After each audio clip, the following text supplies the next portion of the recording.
1 তাৰিখৰ পাছতহে মই আপোনালোকক ক'ব পাৰিম। মই 1 তাৰিখলৈকে আপোনালোকক একো ক'ব নোৱাৰোঁ। 1 তাৰিখলৈকে গোটেই বিষয়টোৰ মীমাংসা কৰিবৰ কাৰণে গোটেই বিষয়টো মীমাংসা হৈ যাব 1 তাৰিখৰ ভিতৰত, পজিটিভ বা নিগেটিভ 1 তাৰিখৰ ভিতৰত হৈ যাব। গতিকে 1 তাৰিখলৈকে মই এতিয়া আপোনালোকৰ সন্মুখত এই সম্পৰ্কে একো মন্তব্য কৰিব নোখোজো। মুঠতে আলোচনা পজিটিভ দিশত গৈ আছে আৰু আলোচনাৰ ৰিজাল্ট কি হয় তাৰ পাছতে কম্প্ৰমাইজ হ'ব নেকি 12তকৈ তললৈ আহিব নেকি আলোচনা চলি আছে। ৰাজেন ঘোষাই এইমাত্ৰ ক'লে যে কম্প্ৰমাইজ কৰিব লাগিব। মই আলোচনা চলি আছে। এনেই ৰাইজৰ দলে আবেদনটো কৰিছে 66টা সমষ্টিৰ পৰা 165 কেণ্ডিডেট 66ৰ পৰা 66ৰ পৰা কৰিছে 165 কেণ্ডিডেট 165 কেণ্ডিডেট তেওঁলোকে আবেদন কৰিছে দেই, মানে আবেদন কৰিছে, বাকী একো নাজানো আৰু।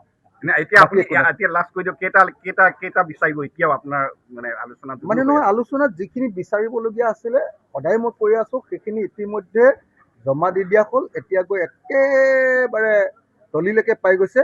গতিকে চববিলাক কথা চলি আছে খুব সুন্দৰভাৱে, খুব ধুনীয়াকে চলি আছে।